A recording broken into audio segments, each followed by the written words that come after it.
Oh, good evening. Ooh, I'm loud. That's good. All right. So we are in chapter 9, and let us open up in prayer. Lord, we humble ourselves before you. We invite you, Lord, to just take over this lesson, Lord God, and open up our hearts and minds, Lord, that we would hear what you're saying, Lord, that you would reveal yourself to us, that you would teach us and train us, Lord, and reveal yourself to us. In Jesus' name, amen. Amen. All right. We are in chapter 9. We're right around, I want to pick it up in, I've mentioned some of this. I didn't go verse by verse, but let's go to verse 6. All right. Actually, let's back it up a little bit. Let's go to verse 3, because I want to talk about this a little bit. I know I talked about the rainbow a little bit, which is over in the next couple of verses, but I don't think I really went into this one the way I wanted to. Okay? Only you shall not eat flesh with its life, that is, its blood. And surely I will require lifeblood. From every beast I will require it, and from every man's brother I will require the life of man. Whoever sheds man's blood, by man his blood will be shed. For in the image of God he made man. Okay, now I did go on to the, as for you, be fruitful and multiply and populate the earth and multiply in it. But I want to go back a little bit. So, who established the death penalty? God. Do you know a lot of Christians think the death penalty is like evil? If you say that or hold to that kind of belief, you are literally indicting God as being mean and as being unjust. God is the one. And it wasn't a Jewish law. And that's the things I want to bring out here. See, many, I'll back up a little bit. It was the rabbinical teaching, even going back to, when I say rabbinical, that means of the rabbis, and whenever I do it, that I go back to Second Temple period and before. That's the time of Jesus and before, because after that, many things were corrupted. So we do not follow those things after, okay? But we go back to Second Temple Judaism. So you're going to hear me say that. I want you to get used to that so you know what that is. What that means is Judaism in the time of Jesus. Okay? Second Temple was after the people came back from exile. The Second Temple was built. And that is the one where Jesus came to. Okay? So that's what I mean. In Second Temple Judaism, that's just a way to get you to the right time in history. Right? Where where the Pharisaical teaching specifically, of the teaching of the Pharisees, was extremely accurate. And Jesus even said that they sit in Moses' seat and that their teaching is correct. Their hearts were totally wrong. They were totally and completely prideful, and they did not have the love of God and all of those things. And they were hypocritical and all of that. But as far as the teaching goes, it was correct. Now, not the Sadducees. You have to throw them out. There was a good side, and easy way to remember it is Pharisee good, Sadducee bad. Okay? Get that in your mind and you'll remember it. Okay? But why that's important is because that's where we get a lot of great information. All right, from the teaching then. And there was always a teaching then, and that's when I say rabbinical, that's what I mean, that this was God's covenant with mankind. That they still uphold that there were still righteous Gentiles who are not part of the Jewish people, who are not part of the 12 sons of Jacob, okay, of Israel, but yet could be righteous before God by adhering to the Noahic, as they called it, covenant. All right? Does everybody get that? And so you notice that eating blood, okay, was here. Didn't come through Moses. It wasn't given for Israel. It was given for all mankind. Okay? And this one again shows up in Acts 15, and we're going to spend some time on that later as we go. Okay? But so the death penalty and the eating of blood. Now, I want you to notice something important. It also answers the question of the most quoted and misunderstood and twisted verse in the Bible. You know what it is? Thou shalt not kill. It is the most taken out of context and twisted verse in the entire Bible. You'll see Christians marching that don't really study the Bible, but Christians marching with thou shalt not kill signs and going against the military and all of that, and they think that, you know, there should be no war and we should have no military and all of that, right? Well, they have a severe problem because they haven't actually read the Bible properly, because if so, then did God have them kill anybody? Did God kill anyone and have any of his people kill anybody?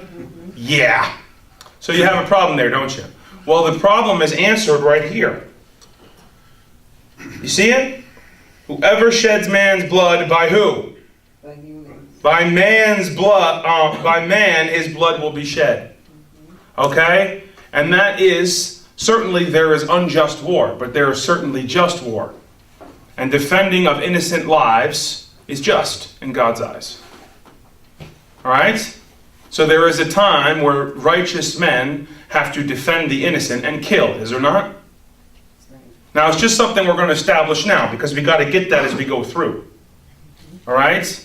And that is something that I find this generation is totally screwed up on. They've totally lost that. If you go back even to the last generation, you know, most godly people understood that. It wasn't something that but my generation and younger, they don't understand these things at all. Okay?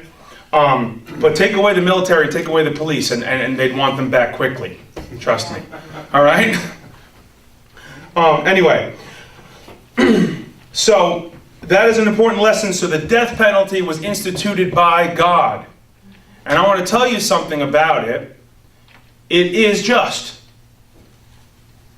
But it's also more than that. It's a law given by God, and that when righteous men don't uphold it, they're actually letting that innocent blood be not be accounted for. All right? And see, what comes up here is something called blood guiltiness. Blood guiltiness.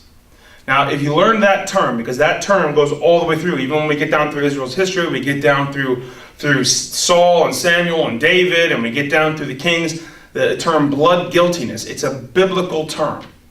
Okay? And what it means is there's always, all blood has to be accounted for, whether by a person's own choices, and they say their blood be on their own head. That means the blood guiltiness is theirs. They were not innocent. All right? Innocent blood, there has to be an accounting for. Okay? Now this is God's rule, not man's. When man goes against that rule, then we're hurting God. Oh, well, not hurting God. Well, yeah, actually, that's okay to say. But we're going against his ways. And there's a simple reason for that. It's very simple. Take a second to think about why is that God's way? Why does innocent blood have to be accounted for? Because God is love. Simple and easy. Because God is love, innocent blood must be accounted for. And didn't he tell us the life was in the blood? Right? So when innocent blood is shed, you're going to see as you go on, that God holds them accountable for innocent blood. Okay? And it's a very important theme that we got to establish now. Blood guiltiness. All right? And there's always, all through the rest of Scripture, you're going to see either blood guiltiness being on the person through rebelling against God or breaking his commands, or shedding innocent blood. But there's always has to be an accounting for it. Okay? And that is a very important lesson. And it's because God is love that it has to be that way. And you can just take a glimpse from that to see how screwed up we've gone from that. All right? Loving societies deal and bring an accounting for innocent blood. Okay? Godly society. Ungodly society allows innocent blood to go unpunished. Now, can a person repent? Of course. Should a person repent? Of course. Can they go to heaven and be with the Lord? Of course. Absolutely. The thief on the cross said, I'm getting the due penalty for my choices. But did he go to heaven that night? Yes, he did. That's not the point. The point is about society. And why is this so important that the Lord established? He put down two things that are incredibly important. He would tell Noah and his sons, he told them about the rainbow to take their fear away, that they have a covenant, that the Lord is going to not do this again, that they can breathe easy, right? That the climate has changed, that things are going to be harsh. Okay? He also now has released them to eat blood. No, not blood, sorry, I messed that up. To eat animals. Okay? Now, that is a humongous thing. Noah and his sons are vegetarian. Noah has been a vegetarian for over 500 years. Think about that. And now he's being released to eat animals. And anything that can be eaten, he can eat it. Now, if you're wondering about the kosher laws, but didn't God give the kosher laws? We're going to get to that. I'm going to explain that thoroughly. All right? Every year, undoubtedly, no matter what, I explain this over and over and over again, and I still have people coming up to me after I explain it and saying, so am I allowed to have bacon? And then I have to explain it again. And again, so I see that there's like a blockage there because we start to feel like, once you get there, like, so this is the covenant to mankind. Okay? Israel has a unique call, unique covenant, a covenant that is separating them out from the world. We're going to get to that. It's taking them out of the world and separating them. All right? This is for mankind. So was mankind given the right to have dominion over the animal kingdom and eat them if necessary? Yes. Was that a God-given right? Yep. Yes, it was. Now, we know that, but see, those things are being challenged and no one knows how to refute it. That's a very important thing. God gave us the right to eat whatever we have to eat to survive. And that is the key to the question. Survival. This is a different world than the world they left. If we were not allowed to eat animals, and then you're going to think of, you have modern trucks and you have ships and we can get things around and we can ship things around. Forget all that. Go back 300 years. Okay?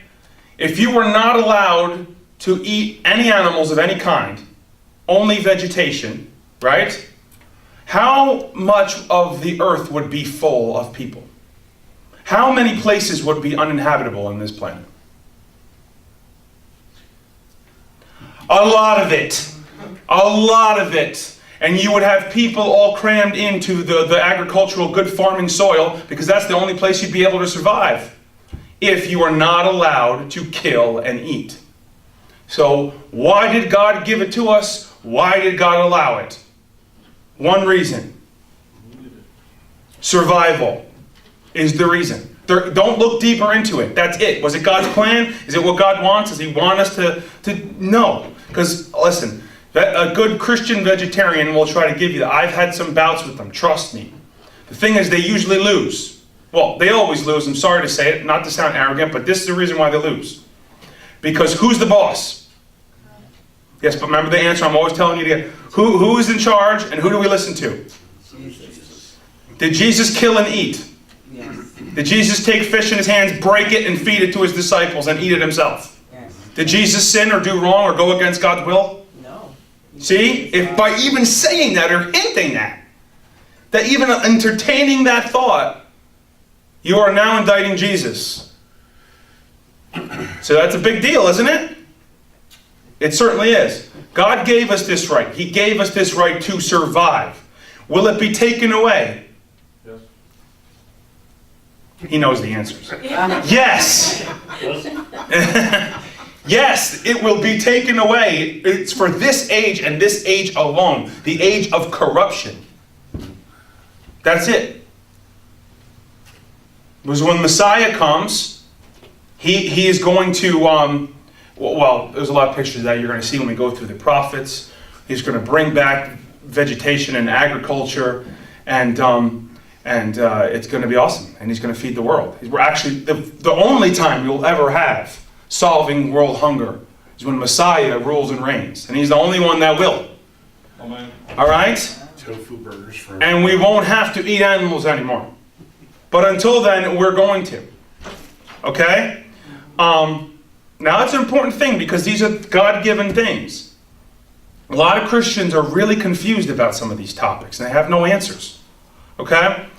And the death penalty is a God-given thing. And it's about love.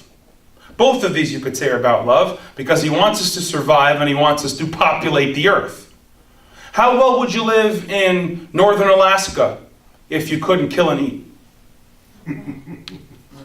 How well would you live in the desert if you couldn't kill and eat? a couple days. All right?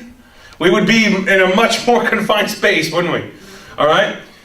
So that is the simple answer. Both of these are about love. He allowed us to eat. Everything is for you because remember, he gave us dominion over the earth, not people or principalities, right? He gave us that. It's a right we have. And for survival because he loves us. And the second one was the death penalty given by God because he loves us. Why does he not want us to eat the blood then? And that's another point we've got to take out. All these themes carry on. So they're really important because as we go on, these themes are very big. They're very important biblical themes. Okay? So, love is justice. Innocent blood has to be accounted for.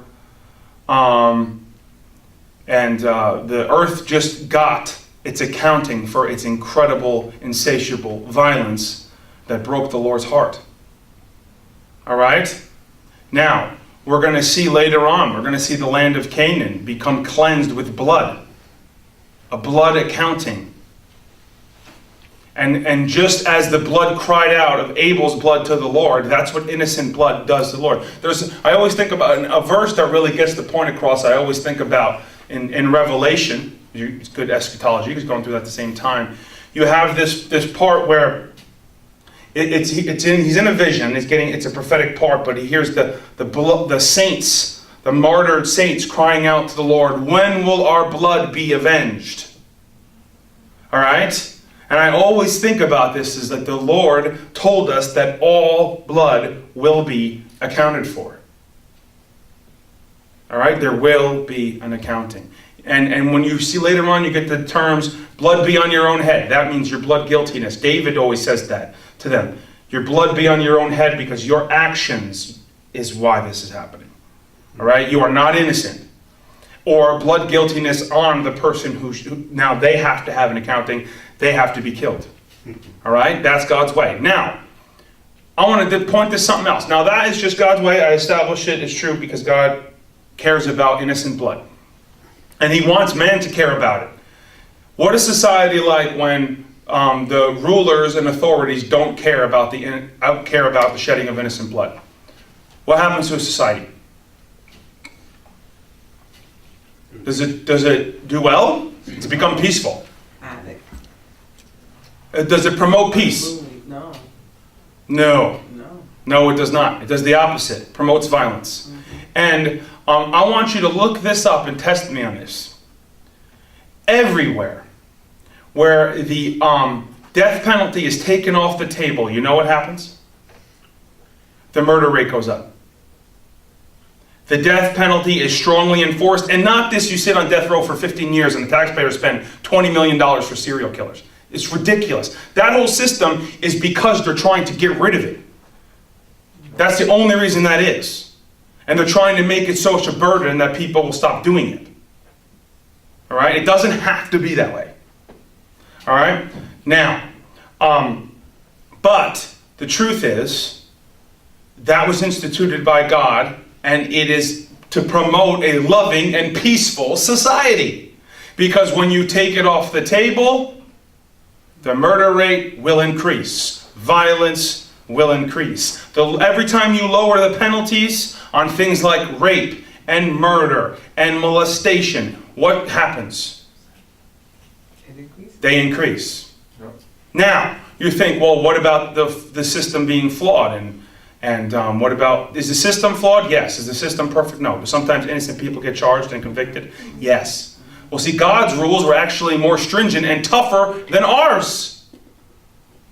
We're going to get to that when we get to Leviticus, but I'm setting the stage for it now to show you. I want you to get this in your heart now. God actually made that process for the death penalty more difficult. And it had to be proven and tested. God is the one who instituted in society for things to be investigated and tested and tried. Yep. It was Him who did that. To promote a peaceful, loving society. Because God knows the thing that the politicians, and none of them ever want to believe. And you know what it is? Man is basically evil. Not good. See, whenever you have that premise that man is good and we'll fix this and we'll come up with our good plan to make loving society and all of that, you're missing it. No, the only way to have a loving, peaceful society is to deal with evil severely. And it's the only way. All right? So, I'm setting the stage for that because you're going to see how that comes into play very soon. Okay? Anyway. Now let's get into blood. Why does the Lord not want anyone? He told us we could eat animals, but not blood. Because the life is in the blood. We're going to get that. I think I did have you go to Leviticus 17. And we're given this. I've given it to you for your atonement.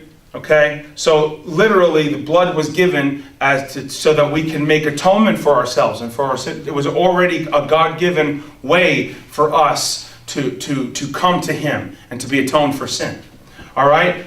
But the Lord is interesting. The Lord said we could eat animals, but you cannot eat the blood. Now, if you're wondering, does that mean that I shouldn't have my steak a little red in the middle? No. People say that they don't get it. Okay, that is not the point. The point is the way animals are butchered. I remember years ago, you're going to think this is, well, I think it's funny. You may think it's horrid, well, whatever. Anyway, years ago, I was going back and forth with this person, and they were, they're a Christian, a real Christian, but they, have cruelty to animals and this whole big thing, right? And this person wasn't a vegetarian, but they were a meat eater until they saw this PETA video online. And this video showed a slaughterhouse and how they kill the cows. And it was so horrendous that this person vowed that I'm never going to eat meat again. It only lasted 2 weeks because he talked to me. But I'm never going to eat meat again. It's horrible. I can't believe that they slit their throats. Like that. It's horrible. Guess what? Guess where that came from? God. The person didn't know it. That's why these things are important. You know why? Because draining the blood, the reason why a butcher slits the throat, hangs them upside down, and drains the blood is because God instituted that in society. And you're going to see a story later on in the Bible where King Saul gave a horrible, horrible decree and really wounded his own men through his own pride, and he made them starve while they were fighting, and they were so hungry they ripped open the animals and started to eat them. Okay? The blood wasn't drained. The blood was in the animal. And you're going to see it when we talk about Acts 15. This really is the kicker to explain this. Okay, there was 3 things given to the Gentile churches to come to Messiah by the disciples. It's in Acts 15 if you have any questions. We were not told we have to follow the kosher laws or any of those things. But we could not eat blood because that came directly from here. All right? Sexual immorality. That's in Leviticus. There's a nice big long list of it if you're ever wondering. So people say, oh, that's Jewish law. No, that was given as Christian law by the disciples. That the sexual rules of Leviticus are for us. Anyway, we'll spend plenty of time on that when we get to Sodom and Gomorrah. Yay! Okay. But then you have this other thing, eating blood and the meat of strangled animals. And you think about that, and that's in there, but if you don't get this, that makes no sense to you. The meat of strangled animals is meat without the blood being drained. All right? That's what it is. Okay? Which, of course, a lot of Gentiles did. People did. But the way we eat meat is actually biblical, and it's from God. The way they drain the blood out completely and hang them upside down. So, if you ever see a PETA video and people are crying over the fact that they slit the cow's throat and drain the blood out and hang them upside down, how cruel that is, just remember that this class taught you the truth of God's word and you're not being affected by the world. Okay? Now, why? Is it God's desire? Does he want us to kill the animals? Does God enjoy them all dying for us to eat? No. Why would he not have it in the beginning and take it away later if that was what he, that's not the point. It's about survival. Okay? And also because of our climate, vegetation is even harder to produce, all right, than it was before. So, all right. Those things are going to come back, but those are very important things that are established right here. Okay? And the key to it is that the Lord wants us to fill the earth. And that's very important because we're going to get to the Tower of Babel in chapter 11. The Lord wanted us to fill the earth. Okay? So I already went into the next part about the rainbow and about why it was so important. We don't really think about it, but for them it would have been incredibly important for them to be secure when the rain came. They've never seen a storm. And God gave them security, and they could pass it down through generation that he will not do that by water again, right? So that's why we have to take the rainbow back. Don't let it become a symbol of wickedness. Take it back. I hate that. All right? As you could tell. There was a little bit of passion there, huh? All right. So we went through a lot of that part. I think we went through 11 through 17. So let's go on over to verse 18. And now we're going to get into, well, before I go there, there's a couple of things I want to talk about. Now I just want to talk about what are the differences between the old world and the new world. All right? Now, I already told you in the old world, it seems very much to suggest that there was a major land mass, right? And fresh water rivers in it. Okay? And also that we know they had mountains and they had terrain and all of that, but they also had some kind of vapor canopy is what it's called. We don't exactly know how that breaks down, but we know the ecosystem, they did not have rain. Okay? The water cycle worked much like a rainforest would work, but probably way, way, way better than that. But the point is it was healthier. Okay? I spent some time on that already, but it was completely different than the one now. If you wonder why animals got real big and why vegetation was big, all of those things, you know why? Because of that reason. This system is much harsher than the one they left. Okay? And how could some animals have grown so huge? If you had vegetation, imagine just vegetation that you could completely live off of. Imagine just a 5-pound orange. Right? That would be good, right? You dive right into it. Okay? But what would dinosaurs eat? Well, we already talked about that. What's the biggest and most powerful dinosaur on the dinosaur record? Brontosaurus. Now here's the other thing. A lot of it is assumptions. See, we take it for granted that scientists say, oh, well, Brontosaurus was a vegetarian and T-Rex was a meat eater. But that's all just based on their own assumptions. They don't know that. That's not a fact. These things are accepted as fact, but it is not one.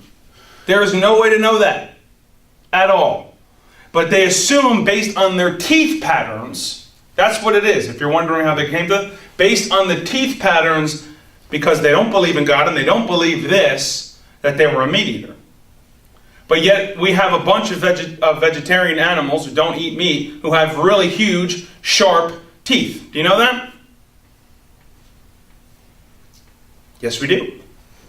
Don't eat meat at all. They have razor sharp teeth.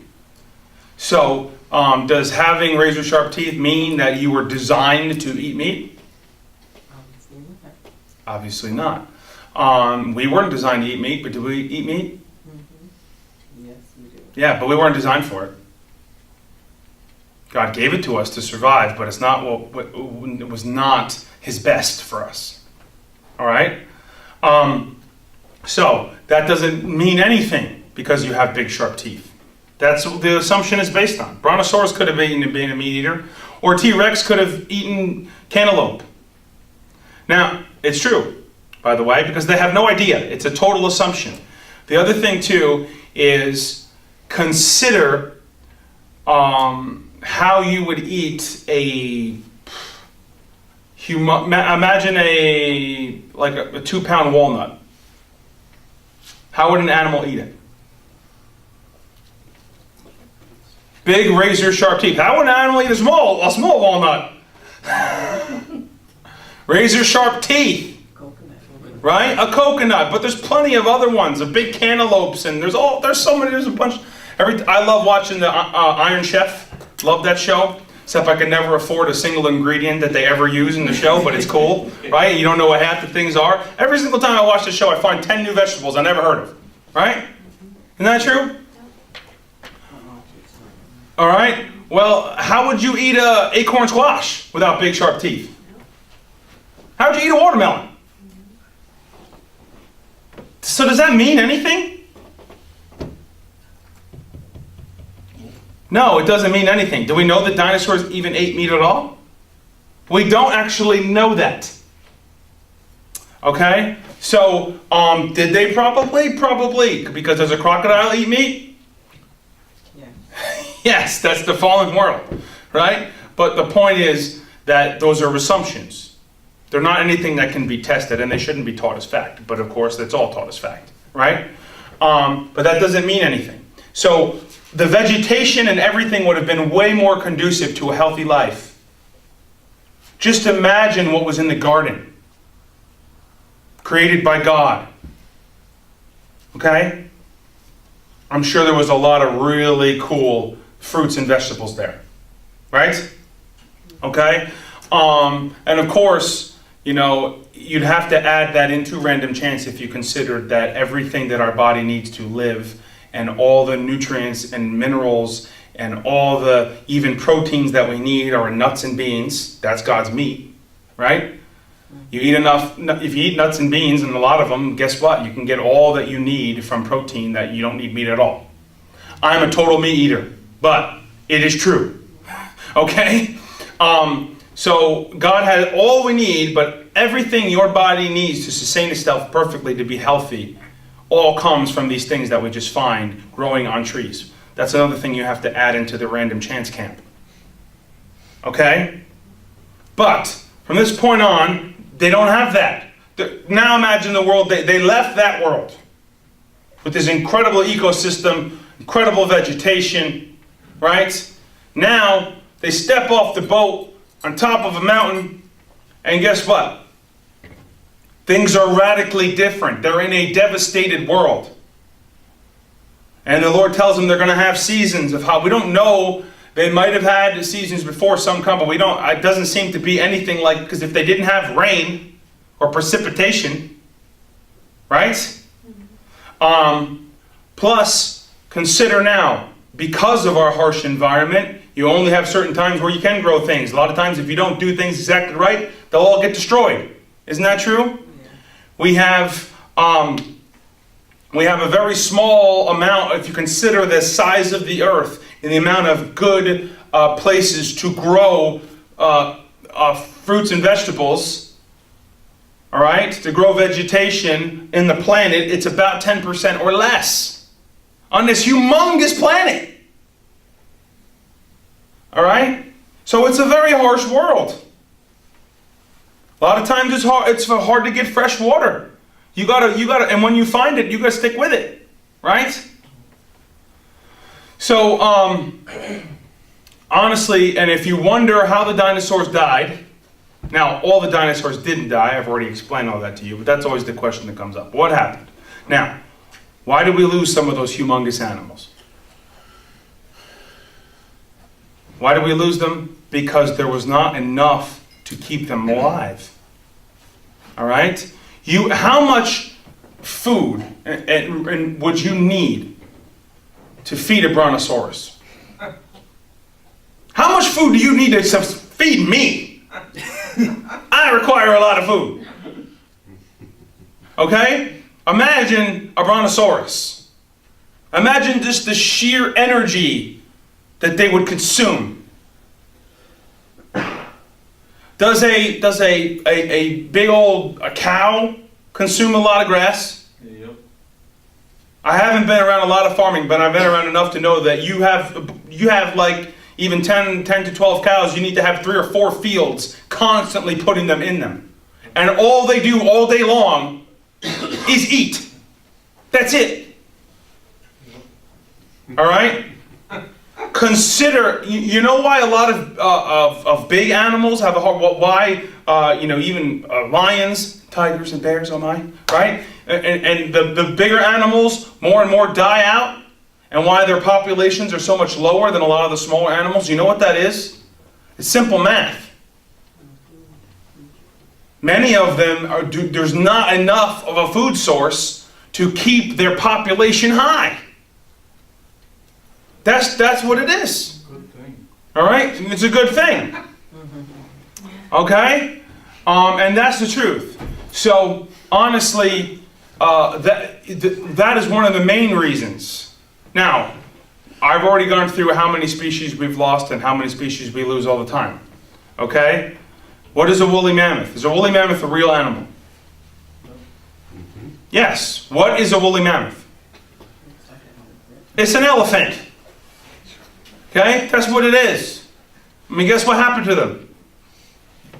They died. Like many others. Okay?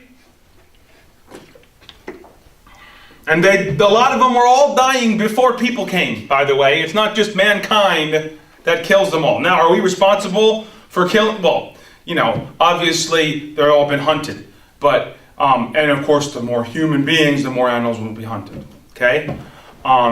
So there's no way around that. But this is just total sarcasm, but I can't help it. Because think about it, all the greenies who are evolutionists believe and teach about survival of the fittest, so how come we can't? If they fulfill their theology, we're the top dog, aren't we? So what's the problem? This is the life cycle of evolution. You teach it in your classes. There's a little double standard there, isn't it? Yeah. All right? So anyway, because they talk about, the classes of eating and going up, well, then we're the top of the chain, so then they should stop whining about it. Okay? Now, I am not advocating just to kill everything for no reason, because you're going to see that when we get to Torah, the Lord cares. And the Lord does never have them kill for no reason. There's only 2 reasons to kill. Okay? Sacrifice and food. And the priests lived off the sacrifice. So the food was not wasted. They actually lived off of it. Okay? So that is clear. So if in case you're thinking I'm going the other way, no, the Lord does care. The Lord cares about animals. He does. But He cares about us more. And that is the reason. It's not that He doesn't care about them, because He does. All right? But this is a much more difficult world. Imagine the first time that Noah ate meat. Imagine how he felt. Imagine what he thought.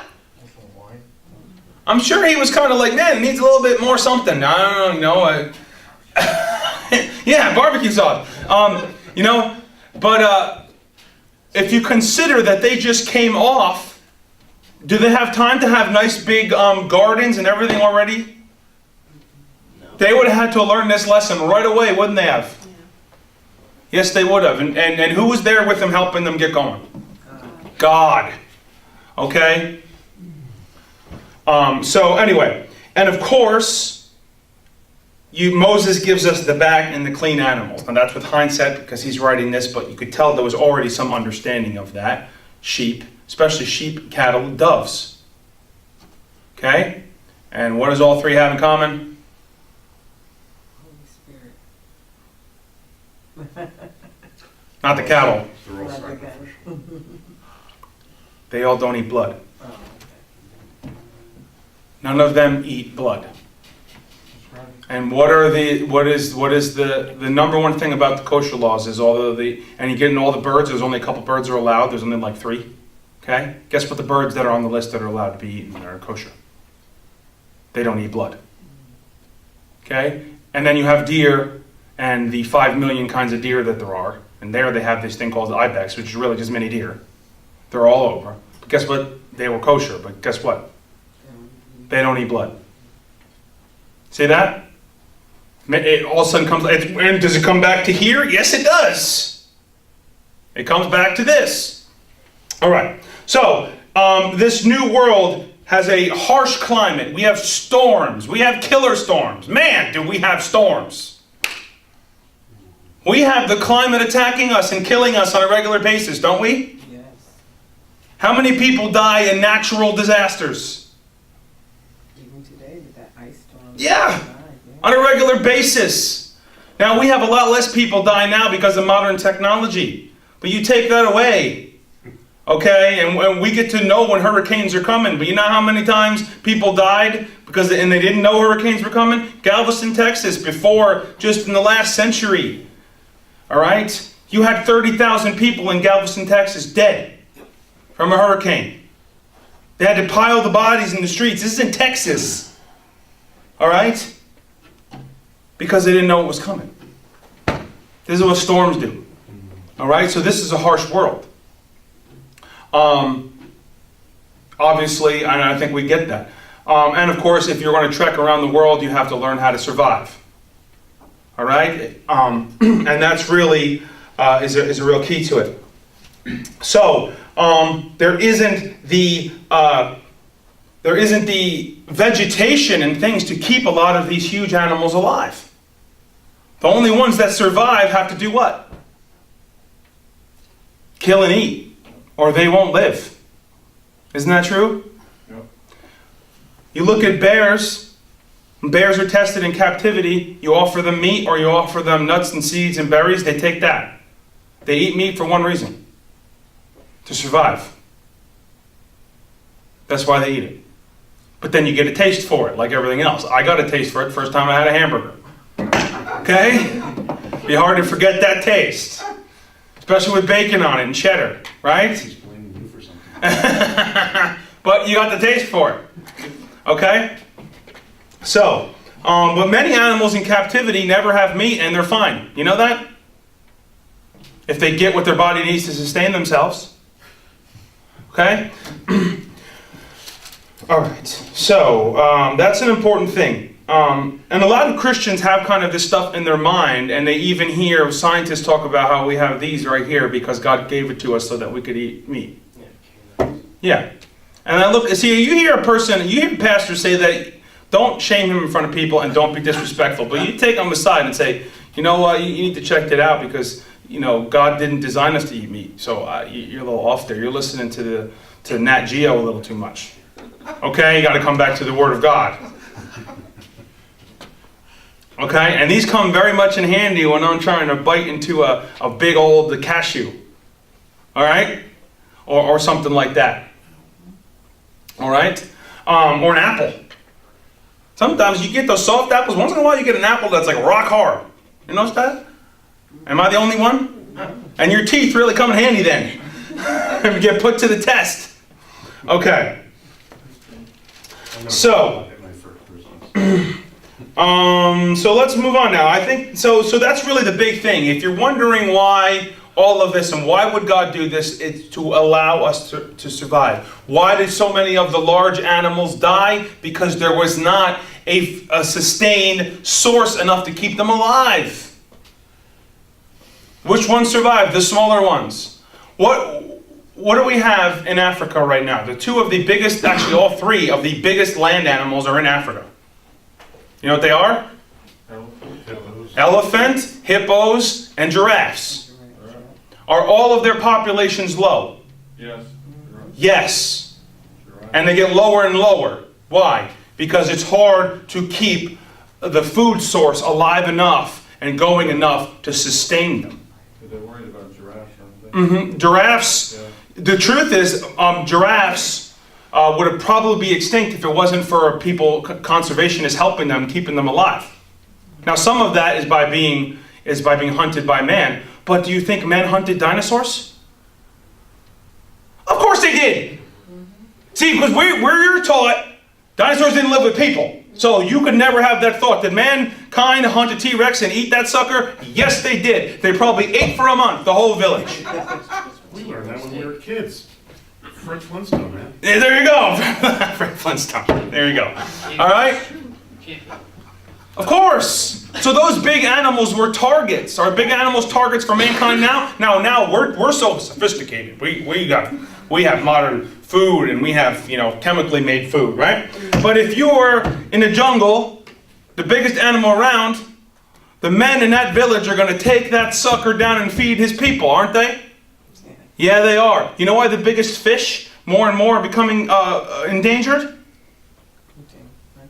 Hunting. All right? There's less hunting going on now than there used to be. All right? So, but mankind is the problem, but we're supposed to be the top of the food chain, so we're just following, Darwin's precious, revelations.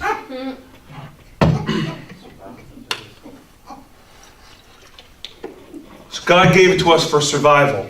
And in those two things, in the changing harsh climate and problems in vegetation and hunting, is why we've lost so many big creatures. And it's not just big creatures we've lost. If you look at the fossil record, how many creatures we've lost many. Many, many, many. There was something funny that happened 2 years ago. I'm reading this article. And there's this, it's in the fossil record, there's this like fern thing. You're talking about a fern? Yeah, well, whatever. And there's this fern, okay? And it's in the fossil record. In all of our textbooks, it says that this fern is dated to 60 million years ago because of where they found it in the rock layer. Remember, I already explained to you how they get these assumptions. According to the rock layer, each rock layer that they find it in, depending on Paleozoic and Flippozoic and whatever, right? That's where they get their millions from. So you find it here in this one, okay? So this fern and this fossil 60 million years ago. Guess what? They found it in Australia at the top of a mountain. Alive. Oh boy. Yeah, there was a problem. Because it's here. We have it. We have a fern. We have it. It's not a fossil. All right? That was a fossil, but we still have the fern. Okay? And it's a 60 million year old fern. Okay? You understand? See, the assumptions break down. It's all built on that. Okay? But things die. Things happen. People die. This just fell. I just realized that was like a foot down. From me jumping around being crazy. I can't help myself. No subject, I think, fires me up like this one. Because I am sick of God's people being ripped off and led astray by evolutionary humanists. I can't take it anymore. All right? And the only way is for people to start really taking God's word. And the main lesson of all of this, and we're almost pretty much done with the scientific stuff. Because once we get through here and we get on to Noah's sons and we get to Abraham, then we're going into storyline. All right, so this is the last one we're going to mention any of this stuff. Okay, so I got to get it all out. But remember the main point here, the Christian scientific method. It actually goes back to the original scientific method, which they do not follow when they base everything on assumptions, by the way, because it cannot be tested.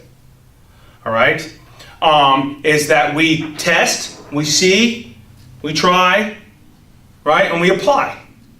Well, the Christian scientific method is, we take this, what does it say about this? Then we look around, we see what we have, and then we try to test it and apply it. And you know what we found? Is that it's always reliable. And what does that do? Just more and more proves the outside of time that the Holy Spirit wrote this book. Because whenever it mentions any of those things, when all of our incredible modern wonderfulness, we test it, we find it to be true. Okay? And that's really the key. And the fossil record, where did it come from?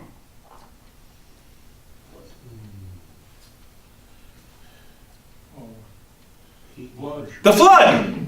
The fossil record came from not just the flood, because we've also seen that volcanoes can make them now. Okay? But most of the fossil record came from an incredible disaster called Noah's flood. All right? And that is a key thing, because in evolutionary science, they actually think that's something that goes against and disproves the Bible. Do you know that? All by their assumptions that they start with. But there's no other way to make them. One of the greatest proofs we have. In modern, in all the stuff we have, one of the greatest proofs of biblical accuracy, historically, okay, is the fossil record. Okay? And see, you see how that can be twisted to be the exact opposite if you don't have that information. All right? So next time you see this fossil of this egg is from 85 million years ago, when the T-Rex was the most dominant dinosaur, and they evolved into birds. That's the biggest thing now. What happened to dinosaurs is they became birds. Yeah. You know that? Yeah. But the crocodiles still haven't become birds yet. I'm waiting for that to happen, but it just hasn't happened yet. Oh boy. Okay? So these are the smart people that come up with these things. Now I want to give you a simple answer of why they see some, and you know what it's all based on? It's based on one thing. That whole theory is based on one thing. It is based on the fact that a lot of birds and a lot of the skeletons that they found of dinosaurs have similar joints. Have very similar joint structures and bone structures. And they say this. And they believe that disproves this. They disproves the Bible. And they think that proves evolution. Because they must have come from this, because look at the joints. They must have come from the same thing. See, from that one set of glasses, you could say logically, with my predetermined glasses, there is no God. Right? There is no creator, there is no God. So those are the glasses I have on. So I see birds and reptiles, and a lot of these ones we found with very similar bone structures and very similar joints. Almost identical. And I think that means they all came from the same ancestor. I put on biblical glasses.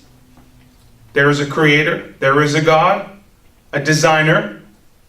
And I look at this bird here, this condor, and this dinosaur fossil, and look at their bone structure and very similar joints. Wow, they have a common designer. Both are logical. Well, I'm talking about that assumption based on your predetermined assumption. Right? Those are the only two conclusions you can really come to with that. Right? But see, because they already start from the premise there is no God, there is no creation. You look at it from a creation perspective, that makes perfect sense. Okay? Does any other animals feed their young milk? Does that mean that we all came from one thing? How would you explain that? A common designer. Does any other animals have eyeballs that work like ours? Or sense of smell that works like ours? They have noses. Anybody? That means we all came from the same thing. That proves it right there. Doesn't it? Dogs have noses. Apes have noses and fingers. So we had to come from apes. Or, oh right, common designer. right? If you have a designer and he has him, just take 10 of his designs. These are 10 of his designs, his best designer ever, right? And you look at all of his plans. Are you going to find any similarities that uniquely mark that he was the designer? Yes. Of course you are. Okay, so anyway, this is the last time I get to talk about this stuff, so I got to go all the way. I'll try to at some point later because I won't be able to resist. All right, so anyway, these are the important things to get, and that really are about this new world. It's a harsh climate. You have to kill and eat to survive. Yes. Does that mean, well, they should have just, of course, they got right away. Noah planted a vineyard right away, make himself some wine. You see that? It wasn't even that long from now. Okay? So, yes, of course. All right. The other thing you have to remember this too is that, look, Noah lived how long after the flood? 350 years. Shem lived 500 plus years after the flood. So do you think that Abraham made up this information? He got it from the horse's mouth about the old world. The record that Noah and Shem, right, brought to the new world. Of course. And it's very likely that Abraham knew Shem. At least knew who he was. Maybe even knew him intimately. It's very, very, very possible. Okay, so now we're done. I did the best I could to explain a lot of the other stuff. If there's something I missed, just ask me questions because, of course, there is more to the new world now. All right? And how they're going to survive and all of that. It's much harder and it's much more difficult. But I want to now get rid of that and I want to move on to this great story that we have here. All right? So they're off the boat. The Lord makes a covenant with them, gives them the rainbow, gives them his rules. God gave them commands here. Okay? And extremely important commands. That those that would love the Lord, the God of Noah, would follow these. And I'm sure that went for a couple generations until they spread out, and of course they lost it all. Right? But we're done with that. Lord gives them the rainbow, establishes the covenant. Noah sets up altars, sacrifices the clean animals to come to the Lord, and then the Lord makes the covenant with them. Right? So, all of that is done. I explained the new world. The old world is gone. This is life now. Okay? We have ice on the top, ice on the bottom. I explained that last week. And that comes very much it matters when you're talking about how did everything spread out all over the world, because everybody came off this boat. Everything came from this boat. But what about bacteria and fleas and microorganisms? Everything came off the boat. How could that be? They were on the people and the animals. You think any of them were? Of course they were. Yes. All right, and lice. All of that. Okay? They were there. All right? Okay. And the other thing, too, is we have things adapt over time and learn how to survive. Why do mosquitoes suck your blood? They're horrible. We're all going to ask the Lord about them, but why? Why do they do it? They're definitely going against the Lord. To survive. That's the simple answer. Lord, to survive. What about roaches? Why do they do what they do? To survive. Oh, goodness. Right? That's why they do it. Each creature, the ones that could find a way to live, lived. The ones that could not, didn't. And that's where we have a process called natural selection. All right? And that you think that's an evolutionary word, it is not. It was actually designed by a Christian. that word was coined back in the 1700s. And it's exactly what we see in creation. Okay? Whatever animal could actually adapt and find a way to survive in a certain climate are the ones that could live there. The other ones either had to move on and find somewhere that they could live or something they could do to survive or die. Did humans have to do the same thing? Of course they did. Did animals have to do it? Yes. We have tons of field mice and frogs at my house. Just ridiculous amount. I have a wildlife preserve at my house. Okay? And we keep getting snakes around. There's snakes that like to live around my house. You know why? There's the mice. Because there's mice and frogs everywhere. We have all these little field mice, but they're everywhere, man. You pick up you go out and pick up a big log or a stick in the back of my yard, and you'll see field mice. They're everywhere. They come into the house on a regular. They used to go into my car. They do. They went in my car. I jumped down and ran up Connor's leg. One of them ran back up into the ventilation system. Yep. All right. But why is there snakes in my house? Because they found a food source. Okay, that's why. That is natural selection. Okay, the ones that can survive can do this, and the ones that have lost information have gone here from mutation, have lost this. Now they can do that. That's how it works. Okay, we explained a lot of that, but it all I love it because I love how it all backs up this story. But also I love it because when you get some of that in you, you're so much more of a strong believer because you're constantly being barraged every day with atheistic evolution. It's hitting you. We are in the religion of this country, the religion of this state, and the religion of this town is atheistic evolution. Atheism is a religion, and evolution is the theology. That's what it is. It is. We are not a Christian society anymore. Okay? We are an atheistic evolutionary society. All right? And Christians are constantly being smacked and hit and with it like I used to really be sensitive because a lot of people are sensitive to like, oh, they mentioned like something about a spell in that movie. You could let your kids watch that. That's so horrible. But we all want to watch Jurassic Park. That never happened. Anyway, right? I love Jurassic Park actually, but because I know the truth. It's just a movie. Okay? But the point is, I used to, when Connor was little, he watched a lot of shows and did little cartoons, like, you know, on Nick Jr.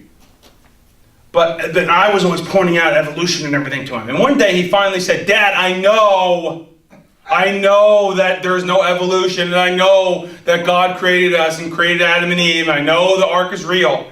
Connor has said this back to me because I'm always pointing it out. And once you realize it, every single thing you hear is laced with it. It comes at you 100 times a day. From every direction. There's no running from it. You can't cut it out. Unless you're going to run and hide in the hills and start your own little commune, okay? There's the only way you're going to be able to get away from it. All right? Did the early Christians have to deal with the Roman culture? What came with that? Was it all around them? Yes. They were into the world, but not of it. All right? But that's why I think it's very important to get set straight on this topic. Because this topic is the one that you're actually being attacked on the most in your belief system. All right. Absolutely done. Noah then is off the boat. All this stuff has happened. The new world, blah, blah, blah. You know, now he's there and some time has passed. He's built himself a vineyard. All right? And he's probably excited about it too when finally those grapes are ready. Probably first taste of the old world. Man's had a rough time the last couple years. Right?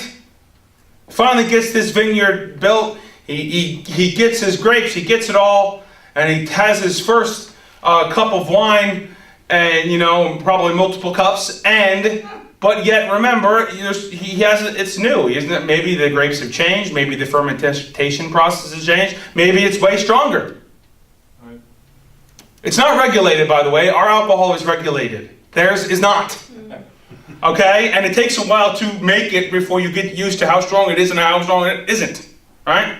Anyway, so it doesn't necessarily mean that he just tried to get hammered. Okay? Don't just blame Noah as being a bad. Some people will look at this. This just proves that Noah was. No, it doesn't prove that at all. Cut him a break. He's been through a lot. All right? Now his son should have cut him a break. And that's the point of the story. Honor your father and mother. Whose command is that? God's. All right? Now, so what happens is he enjoys this new vineyard a little too much. Okay? And he ends up totally drunk and naked. Which probably means he was really drunk, might have puked. That's why he's naked. Okay? So, his son, Ham, finds him. And instead of honoring his father, trying to help his father, right? He makes fun of him and mocks him. Now, we don't get the whole thing of the story. It could have been way worse than the text says. And, just because the text says this, you think, oh, he mocked him. Oh, he called him dumb. First of all, in that culture, it's different anyway. That's God's culture. But the point is that it was probably way worse. And he went and tried to get his brothers to come and laugh at him too. All right? But what does his brothers do? They grabbed a blanket. They walked in backwards. And they covered their father. Ham shamed him and didn't cover him. And that is, this little story seems so, trivial, like it's not a big deal, but there is so much here. All right? Love covers. And that concept comes through the rest of the Bible. Even Peter quoting Psalms, for love covers a multitude of sin. Right? They covered their father, honored their father, and Ham shamed him. So, because if you're wondering, then you look down and see this, and you're wondering, he curses Canaan. You're like, what is happening? All right? Because verse 24, when Noah awoke from his wine, he knew what his youngest son had done to him. He wasn't that drunk. Okay? He had enough to remember. 25, so he said, cursed be Canaan. And then you're wondering, if you're a first-time reader, what is happening? Okay? Cursed be Canaan, a servant of servants he shall be to his brothers. He also said, blessed be the Lord, the God of Shem, and let Canaan be his servant. May God enlarge Japheth, and let him dwell in the tents of Shem, and let Canaan be his servant. Now, if I was ascribed to the seed of Cain view, like I explained to you before, or the Sethite view, both of them are pretty much the same. It's just, depending, Sethite means the blessed race, and the seed of Cain means the cursed bloodline, right? Okay? They pick up on this. This is their next way into the new world. It's right here. And all the Canaanite bloodlines are cursed and are damned. All right? In the Old English way that they would, in the original way that they would write it. Okay? That sneaks into here. I already blew that apart. Okay? I hope I blew that apart for you. I hope you get that that is not accurate, and it is really an assault on choice and God's love. How could God so love the whole world if there's only a select few actually even have a chance and the rest are already cursed and condemned before they're born? Right? I think we already get that. But anyway, if you're going to build that theology, then they bring it into the new world through this story. Okay? So anyway, if you have more questions than that, if you've come across it or heard people teaching it and you have questions, please come talk to me. I can get into it a little bit more. All right? But anyway, here's what's going on. Who is Canaan? Because Canaan hasn't been introduced. Canaan is the son of Ham. His future, his son. Okay, and we know Canaan goes and establishes and becomes the land of Canaan, which then the Lord sends Abraham and his descendants, and eventually Jacob and his sons, after coming out of Egypt, to take over and wipe out the land of Canaan. Okay? So what is Noah doing here? He's prophesying. Now this story stirred him up, and he saw something. And through it, he saw something about Ham, and it wasn't necessarily about Canaan, but that brought him to this prophecy. Okay? Now prophecy is something you need to get used to. It's probably one of the number one biblical things that we see from the beginning to the end. Okay? The Holy Spirit, through the mouth of Noah, is now prophesying the future. And this exactly happens. And Canaan's land becomes so wicked that the Lord has to wipe it out through bloodshed. That's what the book of Joshua is about. And it actually starts here. Okay? So, but he also is blessing his other two sons, and of course, blessed be the Lord, the God of Shem. Now, if you're wondering, a lot of us don't even get it, but going all the way back to Shem is where we get the term anti-Semitic. Semitic means come from Shem. That's what it means. And it was not just having to do with Israel. Actually, most Middle Easterners, okay, because remember, Abraham's other son was my brain, Isaac, and Ishmael. I could not think of Ishmael. My brain didn't want to go there. I kept thinking of Hagar, his mother, and couldn't think of Ishmael. Okay. Was also a son of Abraham. Okay?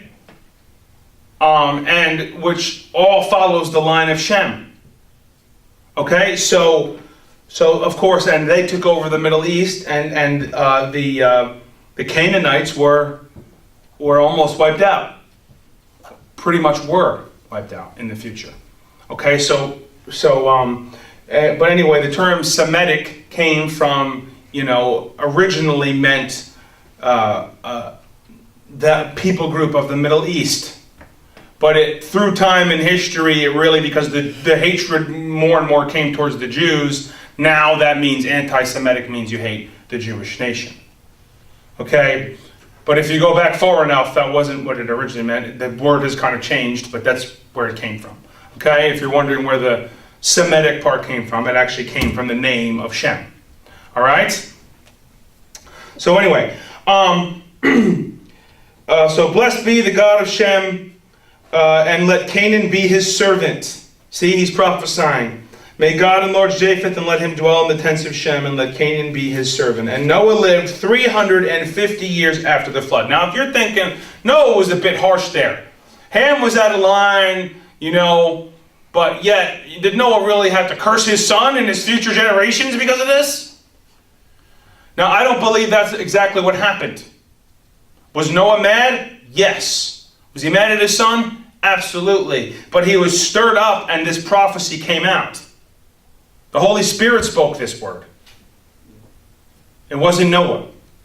All right? But you also see that the words have power. Noah has authority. Okay? And since pretty much everyone alive came from his bloodline, he's got a lot of authority. Okay? So, anyway, but it wasn't just him being mean. Okay? Now, you could say, did the act of Ham bring this about? I guess it's possible, but I think some of that is speculation. It's very possible. We don't know that per se. We know that Noah was upset. This stirred him up. He saw something, and when he reacted, this is the words that came out. And it happened. What makes a prophet a prophet? I'm going to say this for the next 2 years. What makes a prophet a prophet? Doesn't filter it really. What they say comes true. That's what makes a prophet a prophet. Okay? Period. If you're a prophet of the Lord, your word stands when it's tested. If you're not, your word fails. Okay? Well, this word comes very much true in the future. All right, we got 15 minutes. Let's go to chapter 10. Actually, I want to get now this is on the ground and I need these. Because I want to go to the notes.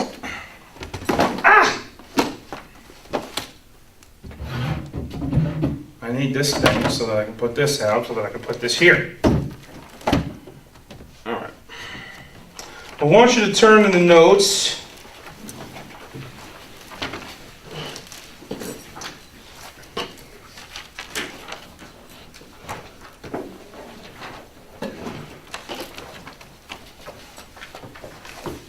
All right, now I already showed you the chart of the ages, right down from to Abram, right from Noah and Shem down to Abram, Isaac, and Jacob. You see that. We already did the next page, so why don't you go down at the bottom. It says dispersion of the sons of Noah, Shem, Ham, and Japheth, and you see that map. You should see this map that says, you see Shem, and you see Japheth and Ham. Everybody find it? It's good to see, and this kind of maps out the original way of how they spread out. Okay? But it still all is in the Middle Eastern area. Alright, so let's go to, then look up top, it says, now 10 is descendants.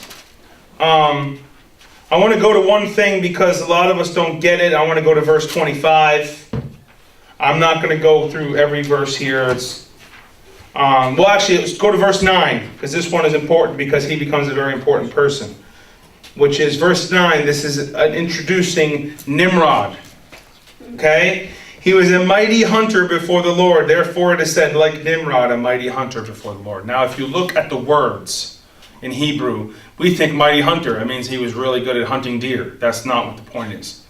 He was a mighty warrior, is what the really says in the original. Okay? Warrior. And he ruled and took over with an iron fist. Okay? And he is the one who was leading the charge for Babel. Okay? It was not a good guy. And it's also believed through, Jewish oral tradition is that he was also, was leading the people with witchcraft, and that's what the whole Tower of Babel was about. Okay? And we know that, remember when I said about the fallen angels and the giant race? And then Moses writes very clearly, and also afterward. So who brought witchcraft to mankind? Fallen angels. They were there. And it goes all the way back to the beginning. Alright? So the Tower of Babel, you go, oh, well, they're just making this big high building. Why is it so bad? No, this is them standing in opposition to God and making a name for mankind and power through witchcraft. That's what it's about. Okay? So anyway, there's a lot more to say on that, but that's, I don't have to get too technical with it. But Nimrod is a bad person. Okay? And he was not a nice hunter who was really good at hunting and taught people how to hunt. So you read that way, it's kind of what you think, but that's not the picture. Okay?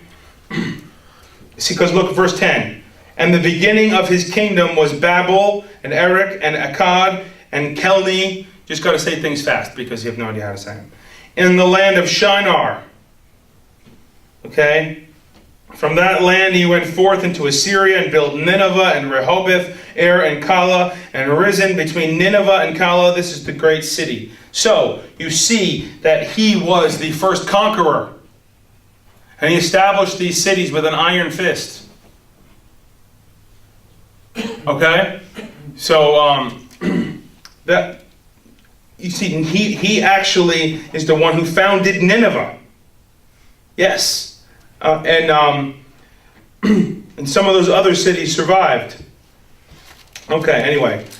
Let's move on, because we don't have to go through every name. Now go to verse 15.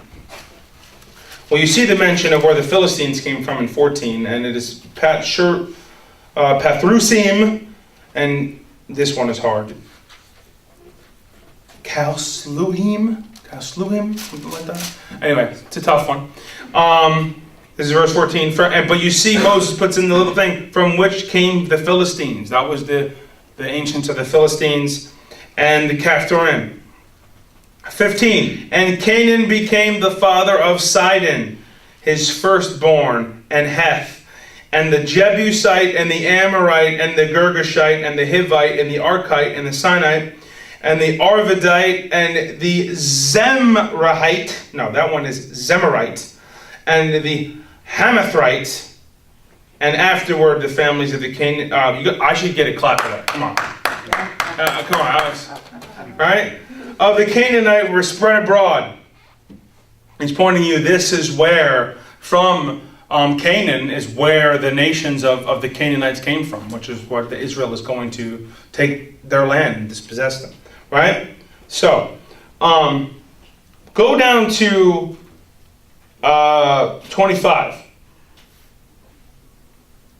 All right? Now this one is important because this one has been misinterpreted. A lot of people and some Christians kind of put forth that Peleg here, this is where Pangea happened. That is not true. It is baloney. First of all, you would have had catastrophe all over again. Everyone would have died if that's true. If that happened, it would have been ultimate catastrophe. Okay.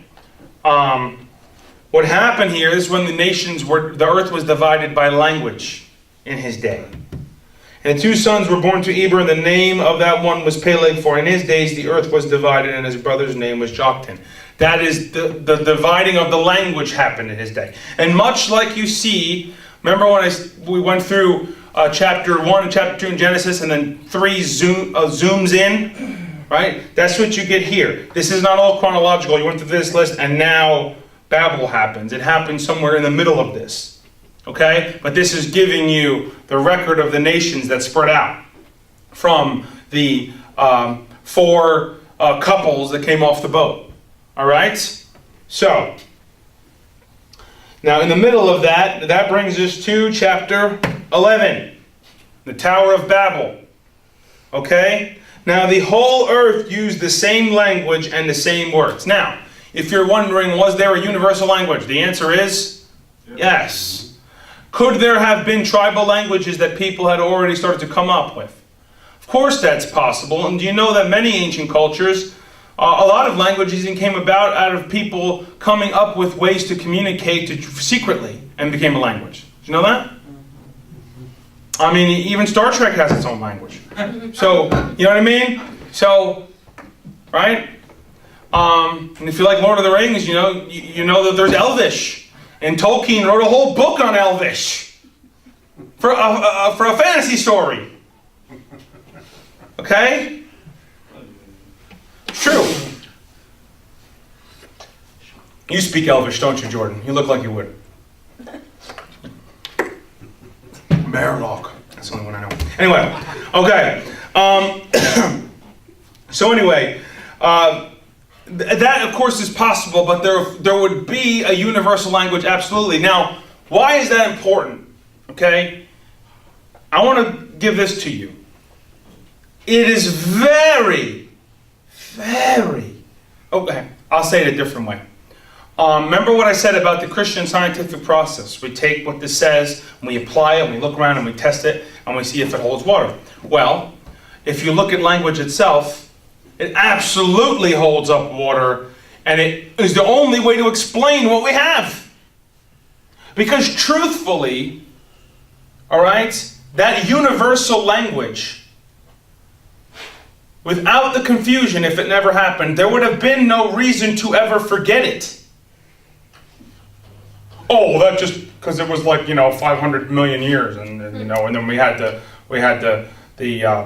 kill off the Neanderthal because we had this big war where the modern humans and Neanderthal man and kind of intermixed, and that's where we have different races came from. This is all scientific stuff. This is what the smart people teach, by the way.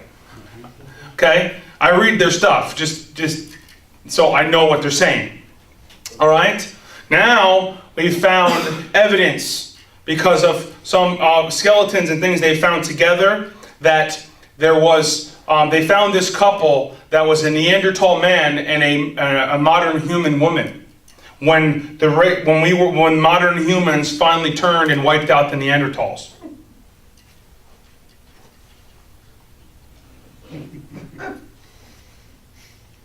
And because of that, okay, this is true. I read a whole article on this.